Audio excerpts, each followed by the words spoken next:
नारायण। आज की कक्षा शुरू करने से पहले सबसे पहले आप लोगों से एक सवाल पूछता हूं। सौर मंडल में कितने ग्रह हैं? कौन कौन से?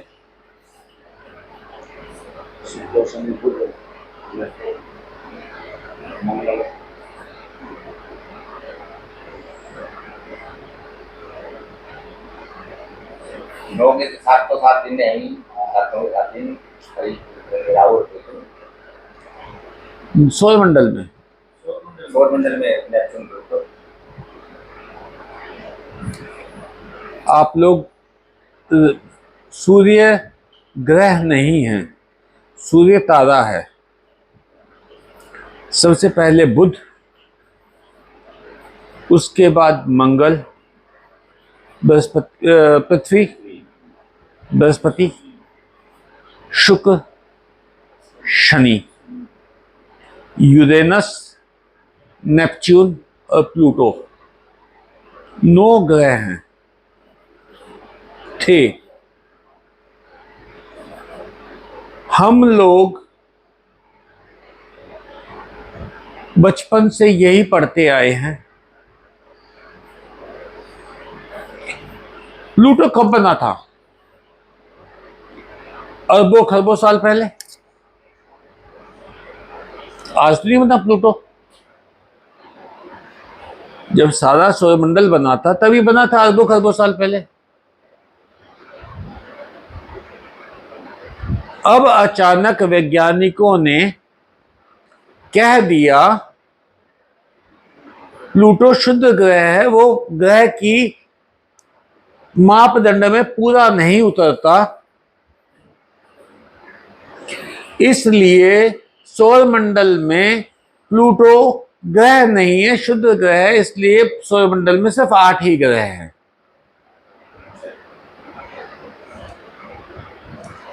प्लूटो क्या कर रहा है? चक्कर लगा रहा है सूर्य के चारों तरफ, सबसे आखिरी वाले सर्कल में। एक छोटे से एक ग्रह के ऊपर जो उससे सैकड़ों प्रकाश वर्ष दूर है, वहां पे रहने वाले जीवों ने, जिसको हम इंसान कहते हैं, मानव कहते हैं, उन्होंने कहा कि सौरमंडल में 9 ग्रह हैं, 9 ग्रहों का ये नाम है, ये स्पीड है। प्लूटो को कोई फर्क पड़ा? वो अपना चक्कर लगाता रहा, कोई फर्क ही नहीं पड़ता उसको। फिर अचानक पृथ्वी ग्रह के वो प्राणी जो मानव कहलाते हैं, उन्होंने कह दिया प्लूटो ग्रह ही नहीं है, तो शुद्ध ग्रह है, इसलिए सौरमंडल में सिर्फ 8 ग्रह हैं। प्लूटो को कोई फर्क पड़ा? प्लूटो को कोई फर्क पड़ा? उसकी स्पीड बढ़ गई या घट गई? उसको प्लेनेट से ड्वार्फ प्लेनेट में डाल दिया। उसका मन टूट गया क्या?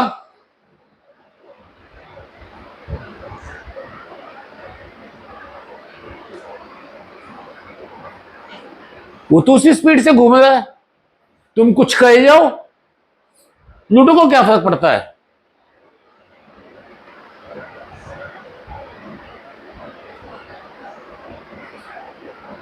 मेरी बात समझ गए? यहां तक कोई फर्क नहीं पड़ा प्लूटो को। अगर मेरे बारे में अनिल ने कुछ कह दिया, भाई साहब ने कुछ कह दिया, बहन ने कुछ कह दिया, इस भाई ने कुछ कह दिया, मुझे बड़ा फर्क पड़ता है।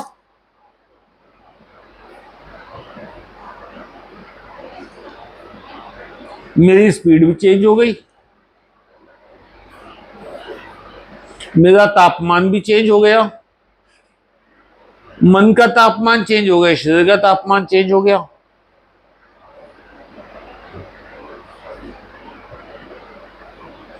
तो जो आपका बेसिक ड्यूटी था सूरज के चारों तरफ चक्कर लगाना, वो तो आपका चेंज हो गया।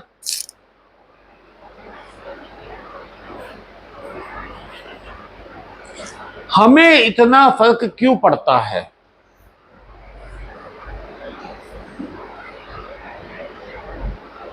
हमें इतना फर्क क्यों पड़ रहा है किसी के कुछ कहने से?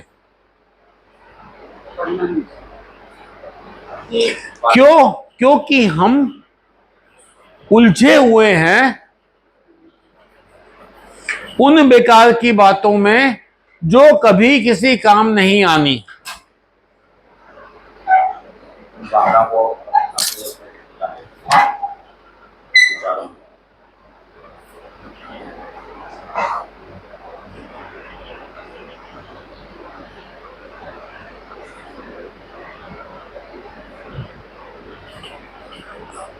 मैं और अनिल बैठ के बात कर रहे हैं, हमने प्रदीप की खूब बुराई की। प्रदीप को कोई फर्क पड़ा नहीं, पर जिस दिन को पता चल गया उसमें फर्क पड़ गया। ना तो इसके जीवन में कोई बदलाव आया। क्यों? क्योंकि हम मन से जीते हैं, हम अहंकार से जीते हैं।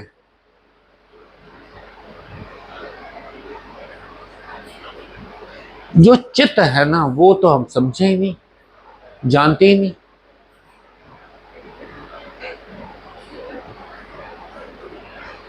एक कहानी आप सबने सुनी होगी,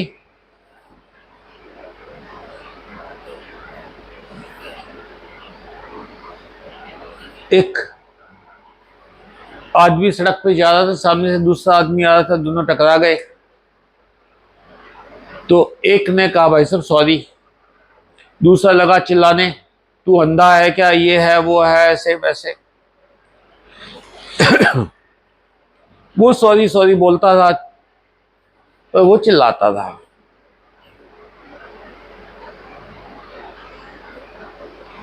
वहां एक साधु खड़ा देख रहा था तमाशे।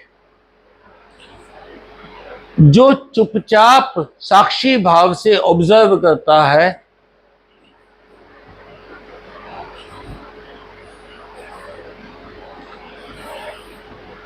वो या तो भगवान होते हैं या सिद्ध होता है। भगवान इंटरफियर नहीं करते।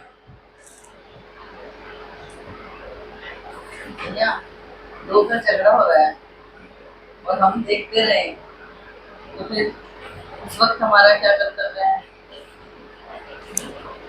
जब तक मारपीट ना हो तब तक की वेट करो, फिर एंजॉय करो। मौका लगे तुम भी हाथ साफ कर जाओ। नहीं, साक्षी भाव कब तक? हमेशा।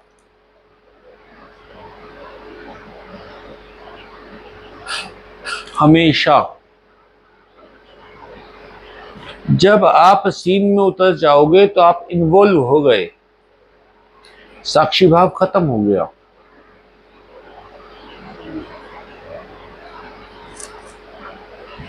अभी कोई मर जाता है, हम साथ देते हैं उसका? घर वाले भी हाथ लगाने के हाथ धोते हैं, नहाते हैं।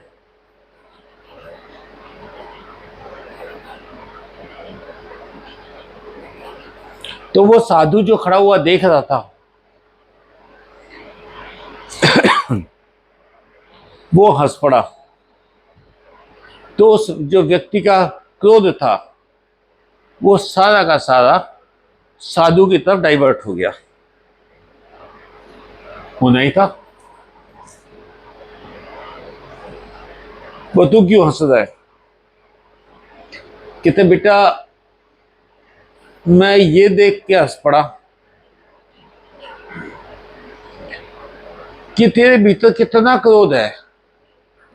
जरा सी ठेस लगी, उस क्रोध छलक गया। कहते अंधा है, कहते कितनी चोट लगी बेटा तुझे, तेरा क्या नुकसान हुआ, हो जाता तो। कहता इंसान ही से टकराया है, हद से हद दोनों गिर जाते, बराबर चोट लगती। इतने क्रोध की क्या बात है, वो जानबूझ के टकराया है तुझसे, मुझे क्या पता।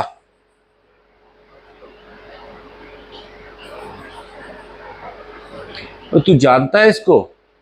कहता हो सकता है मेरे किसी शत्रु ने भेजा हो। वो शत्रु ने भेजा होगा तो ये चक्कू मारेगा, तलवार मारेगा, गोली मारेगा, सिर्फ टक्कर मार के छोड़ देगा तुझे।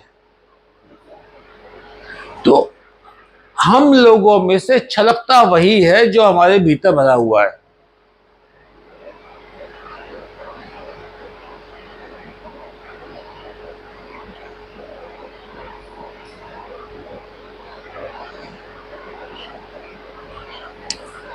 अब जब आपके अंदर क्रोध है ही नहीं, छलकेगा क्या?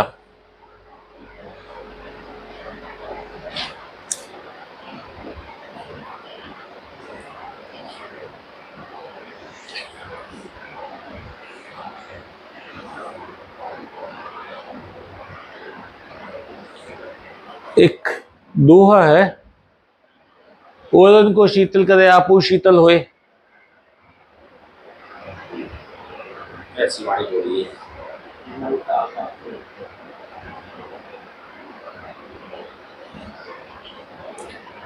कितनी इंपॉर्टेंट बात लास्ट में रखी है। ओरन को शीतल करे आपू शीतल होए, आपका शीतल होना अति आवश्यक है।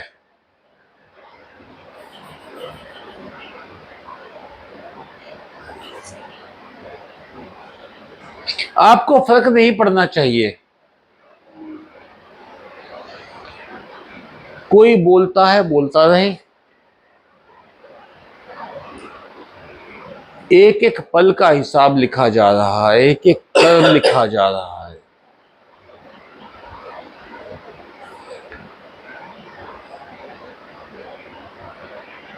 अभी शायद 7-8 दिन 10 दिन हुए, कोई बंदा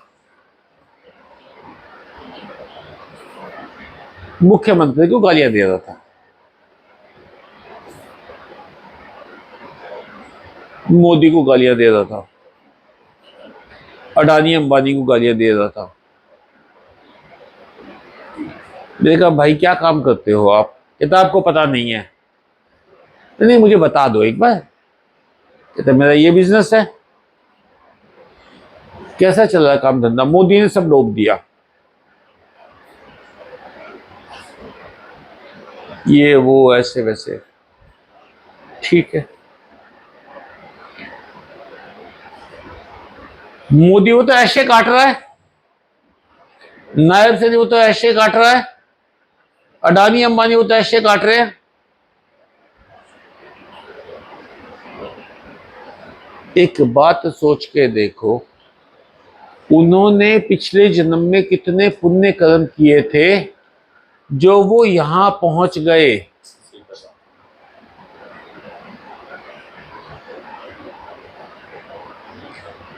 इतना आसान नहीं है।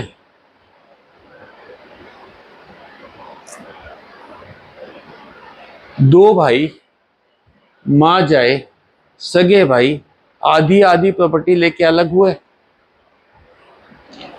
35,000 करोड़ मुकेश अंबानी लेके अलग हुआ, 35,000 करोड़ अनिल अंबानी लेके अलग हुआ। अनिल अंबानी की वर्थ अब 9,000 करोड़ रह गई है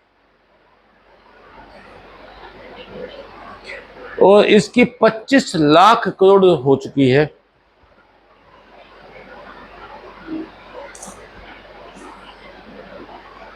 कर्मों के खेल है। प्लेटफॉर्म तो एक ही था, शुरू तो एक ही जगह से हुए थे, कोई तो दौड़ में आगे निकल गया, कोई पिछड़ गया। इसके तो वो भी फंसते थे।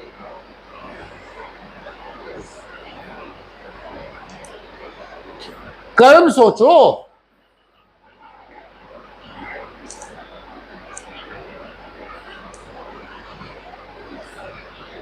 वो कहानी परसों चौथे सुनाई थी मैंने आप लोगों को, सुनाई थी ना। वो एक गुरुकुल से दो युवक पढ़ के निकले, एक गुरुकुल से दो युवक पढ़ के निकले।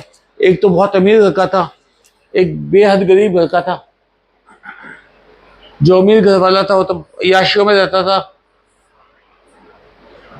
वो जो गरीब घर वाला था उसको, वो इंग्लिश में कहावत है कि to meet both the ends, उसको बहुत स्ट्रगल करना पड़ता था।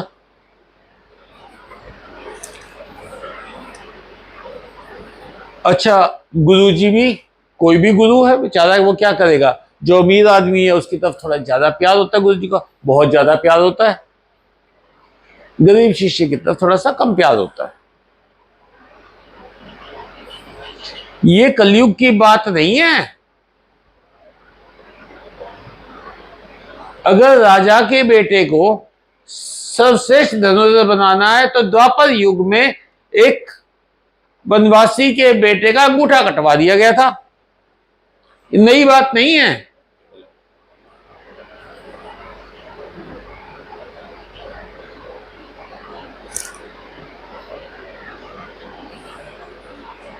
तो गुरुजी वो अपने बेचारा वो स्ट्रगल करता रहा, पढ़ लिख के वो निकल गए गुरुकुल से। तो जो अमीर था वो अय्याशियों में जी रहा है, जो गरीब था वो बेहद दिक्कतों में चल रहा है। कपड़े, तन पे कपड़े नहीं, खाने को अन्न नहीं, सर पे टूटी फूटी छत है, पाँव में जूता नहीं।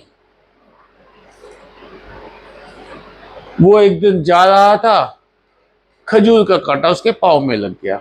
इतना बड़ा होता है खजूर का कांटा, देखा होगा आपने खजूर के पेड़ पे, वो उसके पाँव में लग गया। पाँव में लग के ऊपर से बाहर आ गया। वो तड़फता हुआ और जमीन में गिर गया। पीड़ा के कारण उसे बेहोशी आ रही थी। इतने में वो जो उसका अमीर सहपाठी था वो आया, उसके साथ दो गणिकाएं, गणिकाएं जो नाचने वाली महिलाएं होती हैं, दो वो साथ में, उसके नौकरों की फौज साथ में, जो उसे मदिरा पिला रहे। उसको भी ठोकर लगी।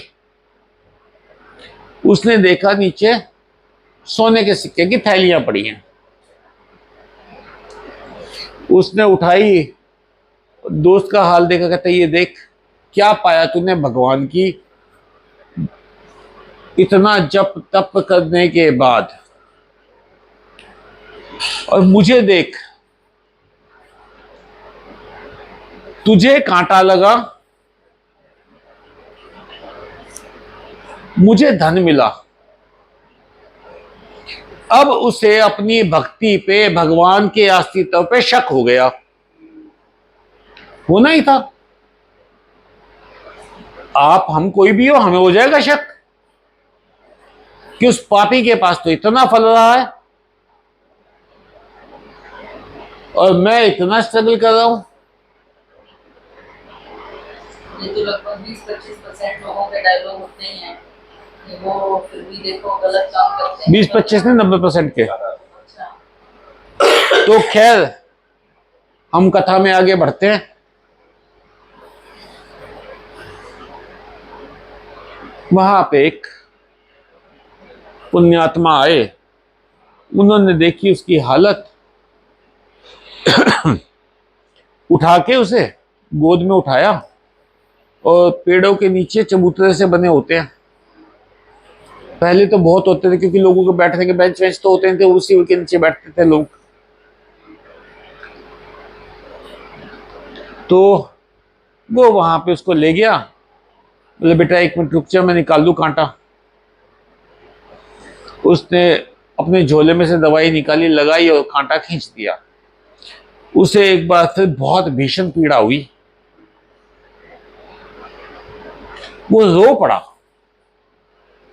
बोले बेटा पीड़ा से रो, कहता पीड़ा सिर्फ पांव की नहीं, दिल की पीड़ा भी है। मैं बचपन से भगवान का नाम जपता आ रहा हूं, मुझे कभी कुछ नहीं मिला, सारे स्यापे मेरे ही साथ हुए, सारे कलेश मेरे ही पड़े। उसको देखो, इतना तो बेशुमार धन तो उसके पहले ही था। जहां मुझे कांटा लगा उससे 4 कदम पे 5 कदम पे सोने की वो पड़ी हुई थी, पोटलियां पड़ी हुई थी, सोने के सिक्के भरी हुई पोटलियां पड़ी। मैं थोड़ा सा आगे जाता तो मुझे मिल जाती, तो मुझे रोक लगा दी भगवान ने, मेरे पाँव में शूल घुसा दिया।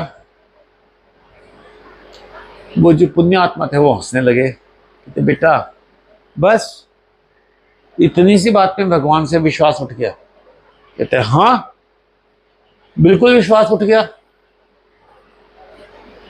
सुन मेरी बात, पिछले जन्म में तू बेहद अमीर आदमी था, बेहद अमीर आदमी था। तूने इतने कष्ट दिए पब्लिक को, इतने कष्ट दिए लोगों को, सब लोग दिन रात कोसते थे तुझे, पर तेरे पास धन बढ़ता ही जा रहा था। तेरी मृत्यु हुई, जो कर्म तेरे बंधे हुए थे उसकी वजह से तू गरीब पैदा हुआ। वो पिछले जन्म में बेहद धर्मात्मा था,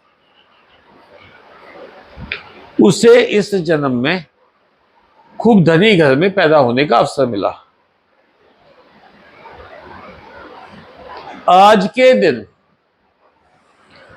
तुझे तो शूली पे टांगे जाना था और उसका राज तिलक होना था। तेरे पुण्य कर्मों की वजह से, तेरे स्मरण की वजह से, तेरे नाम जप की वजह से, तेरे शुद्ध जीवन की वजह से शूली तो शूल में चेंज हो गई और उसका राज तिलक सोने की कुछ थैलियों में रह सिमट गया।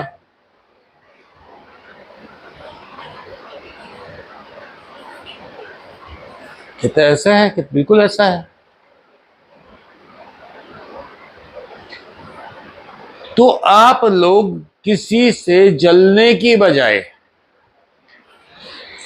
कोई आगे निकला हो तो उससे सोचो, ये मत सोचो मेरे पास ज्यादा बुद्धि है, वो मैं उससे ज्यादा अच्छा हूं, मेरे पास उससे ज्यादा धन क्यों नहीं है, मेरे पास उससे ज्यादा नाम क्यों नहीं है, मेरे पास उससे ज्यादा सर्कल क्यों नहीं है।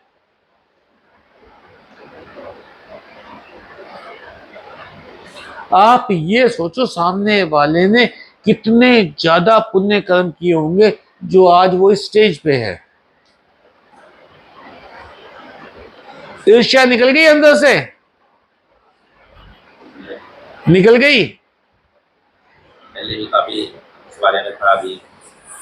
क्रोध बता दिया आपको, प्लूटो को तो क्रोध नहीं आया। प्लूटो वाली जो कहानी सुनाई आपको, प्लूटो ने मैंने आपका क्रोध निकाल दिया कि कोई कुछ कहता है क्या फर्क पड़ता है, प्लूटो अपने चक्कर लगा रहा है, वो ग्रह शुद्ध ग्रह पृथ्वी वाले कुछ ही कहते रहे।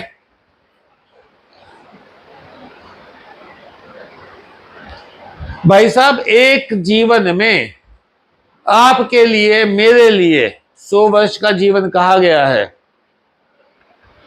हमारे हिंदू धर्म में, हमारे सनातन धर्म में। शतायु भव सबसे बड़ा आशीर्वाद है, ठीक है जी।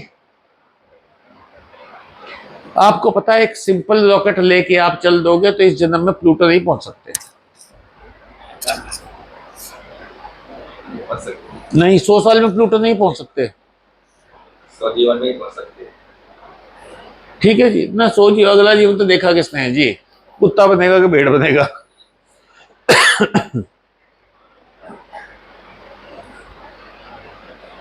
प्लूटो को फर्क पड़ता है? तुम कुछ ही कहे जाओ, तुम्हें क्यों फर्क पड़ता है? क्रोध छोड़ दो।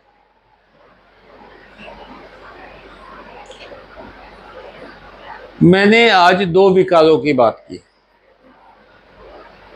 एक ईर्ष्या और एक क्रोध। सुबह शिकायतों का मैंने लिख ही दिया था। आज सुबह की कक्षा में शिकायत नहीं, किसी की भी शिकायत नहीं करनी। आप अगर उस बंदे की बातें सुनते ना, जो मेरे पास बंदा आया था,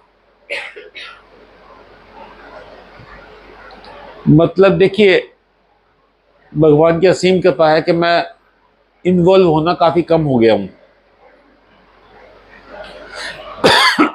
वो जो बता रहा था मुझे, जिस लेवल से वो बता रहा था, जितनी शिकायतें वो कर रहा था, मुझे अब बाई गॉड उसका नाम राम अवतार था कि राम शरण था कि रामचरण था, मुझे नहीं पता याद। अपने शिकायतें नाम रख दिया उसका, शिकायतें राम।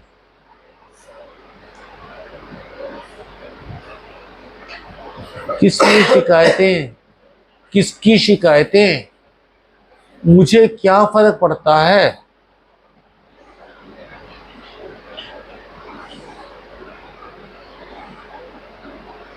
हमें सबके कसूर दिखते हैं, अपना नहीं दिखता, क्योंकि हम तो बड़े पवित्र हैं, बड़े महाज्ञानी हैं।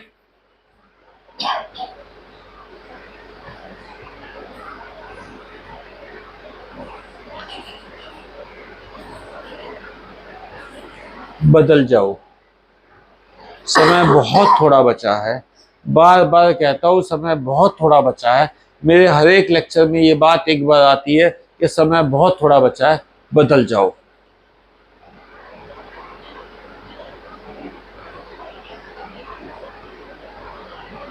आपकी गली में कोई ढोल बजाने वाला आया,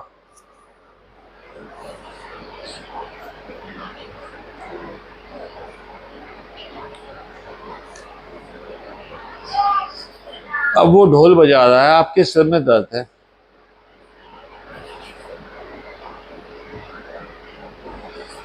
आप उसको जाके कहते हो भाई ढोल मत बजाओ, सिर में दर्द हो रखा है, थोड़ा आगे जाके बजा लो। वो बजाना बंद नहीं करता, लड़ाई पे उतारू हो जाता है। तो आप क्या करोगे?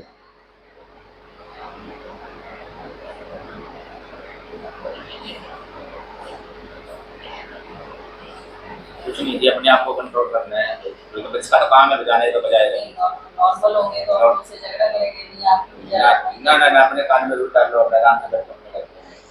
वैसे जो उसका असली जवाब है वो तो बाद में दूंगा, एक दूसरा जवाब दे देता हूँ। एक काम करना, घर के अंदर जाना, एक नींबू काटना, उस पर हल्दी डालना और उसकी तरफ फेंक देना, जाते सत्यानाश हो जाए।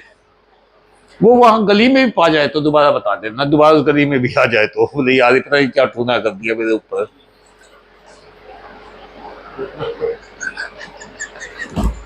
क्या है? और आपको एक खास बात बताता हूं, आपने बिल्डिंग बनाई, आपने बिल्डिंग बनाई, आपने बिल्डिंग बनाई, हम घर के बाहर एक कीर्ति मुखिया नजर बट्टू लगाते हैं, लगाते हैं ना, सब लोग लगाते हैं, बुरे नजर वाले तेरा मुंह काला, लिखते हैं ना। लिखते हैं, लिखा ही हुआ होता है वैसे बना। आप अमिताभ बच्चन का बंगला प्रतीक्षा देखा है? एक बार वहां घूम के आओ उस एरिया में, विले पार्ले स्कीम में, जूहू विले पार्ले स्कीम है, तो उसमें सब फिल्म स्टार्स के और अरबपतियों खरबपतियों के बंगले हैं। पास में ही मुकेश अंबानी का अंटालिया है, वहां कहीं नजर बट्टू नहीं लगा हुआ। तुम्हारे 5 करोड़ 7 करोड़ के घर पे तो नजर लग रही है, उसका सारा 3,000 करोड़ का घर है, उस पर नजर नहीं लग रही। उसने नहीं नजर बट्टू लटकाया। 3,000 करोड़ का ही है, तो बना के देखो। भैया ऐसा है, मेरी बात समझो, मेरी बात समझो, ये बात है मानसिकता की। आप यहां जींद शहर में, सब लोग जींद शहर से हो, जो जींद शहर के रिचेस्ट लोग हैं, जो रिचेस्ट लोग हैं, आपको कभी टोना टोटका करते हुए नहीं दिखाई देंगे। मिडिल क्लास और लोअर मिडिल क्लास ही इसमें टोने टोटकों में उलझी मिलेगी। बताए क्यों? कोई तो रास्ता खोल दे, किसी तरीके से तो रास्ता खुल जाए।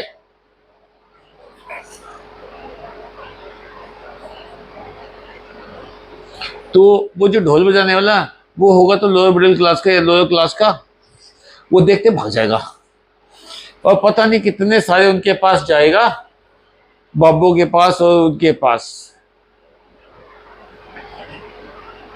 एक लड़के को मनोरोग हो गया, उसे भूत दिखने लगे, प्रेत दिखने लगे, पता नहीं क्या क्या, जो भी कुछ था।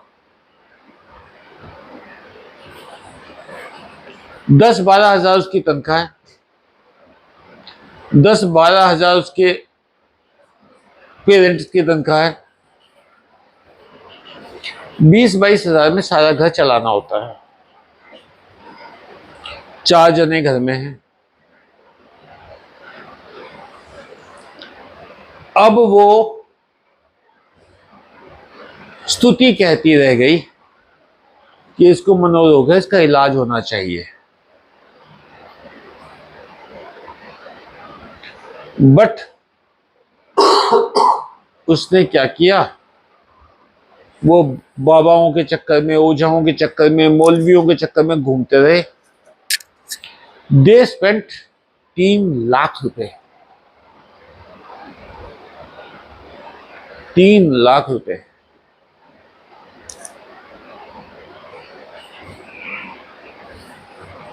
ठीक है जी। एक पुरानी पिक्चर है,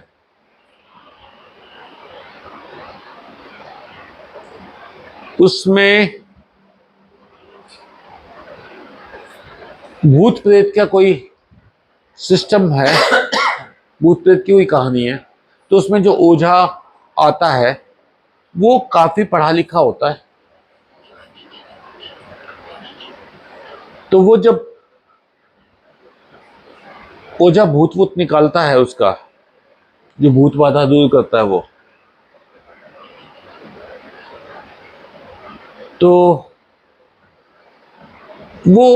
कहता है ये क्रूड तरीका है, एक साइकियाट्रिस्ट कहता है ये क्रूड तरीका ठीक करने का। हम काउंसलिंग करके करते हैं। उसने उसके सामने वो सब साइंस के चमत्कार दिखा के और उसको कभी के भीतर भूत निकल गया है।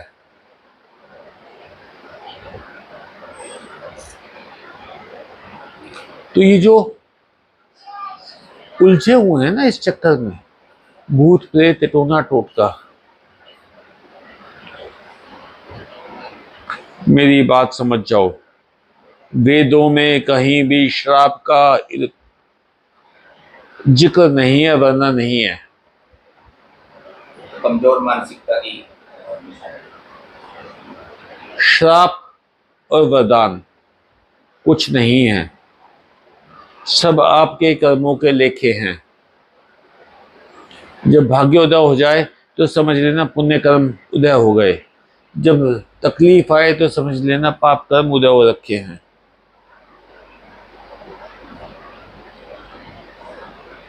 शांत हो जाओ।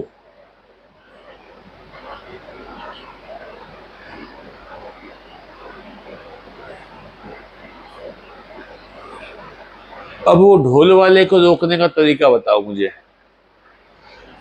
6 जने बैठे हैं,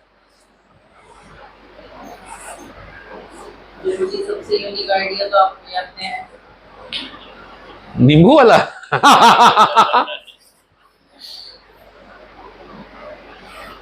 नींबू हल्का सा काला हो जाता तो वैसे ही ना पा।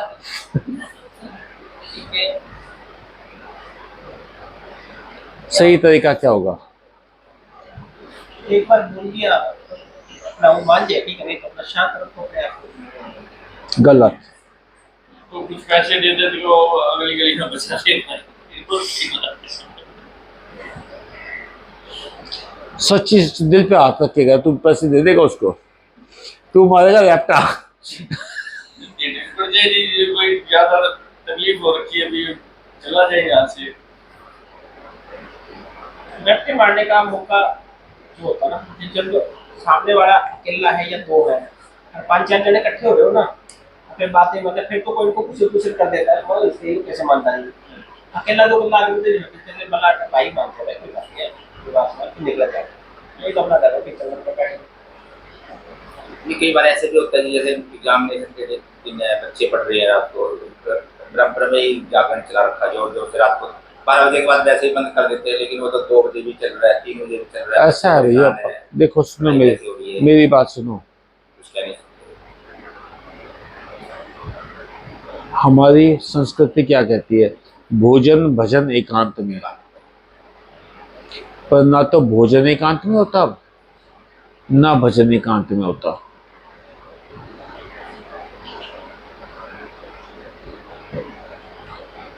मेरे पास कोई पेशेंट आता था, 26-28 साल का लड़का था। अब वो अपनी शादी का कार्ड दे गया, जाट कम्युनिटी में से था। वो कार्ड दे गया और वो बहुत इशरार करके गया, अंकल आपने आना जरूर है जी। उस दिन 3 फंक्शन थे। डॉक्टर राकेश बिंदलिश ने जयंता देवी पे भंडारा लगा रखा था। जयंता देवी पे गए भंडारे में। फिर उसके बाद अपने ये जो हेरिटेज में एक शादी में गए, वहां सबको शक्ल दिखाई, परिवार वालों को शगन डाला, पहुंच गए कृष्णा गार्डन जो श्री धाम के बगल में है। वहां गए, वहां हम लिटरली किसी को भी नहीं जानते, किसी को भी नहीं जानते। जाटों में लड़के की शादी में शगन वगैरह देने का कोई सीन नहीं होता, कोई सीन ही नहीं होता उनके यहाँ। तो कोई लिफाफा पकड़ने वाला नहीं, कोई कुछ नहीं। अब दूल्हा आया नहीं, हमारी अटेंडेंस लगे तो लगे कैसे? कल को वो बेटा कह दे, कहता अंकल मतलब मेरी शादी में नहीं आए। हमने क्या किया, हम स्टेज के वो जो उसकी फोटो लगी हुई थी ना लड़के और लड़की की, उसके पास खड़े होकर सेल्फी खींची, उसके व्हाट्सएप पे भेज दी। मैं आज नहीं तो कल परसों कभी तो देखेगा, उसको पता लगेगा हाँ शादी में आए थे।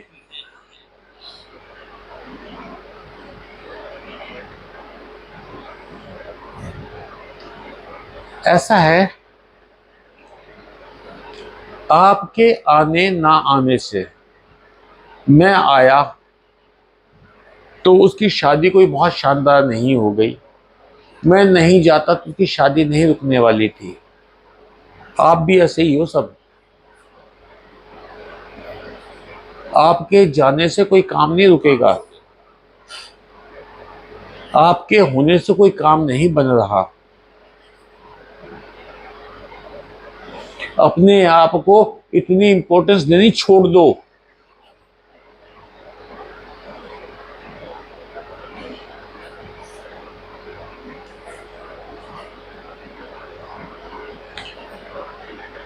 तो आज कंप्लीटली क्रोध कौन छोड़ के जाता है?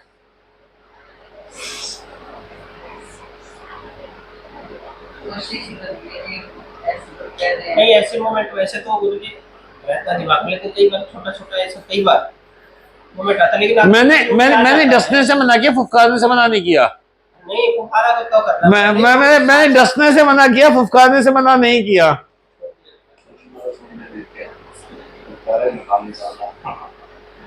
इतना भी नहीं फुफकारना कि गला बैठ जाए।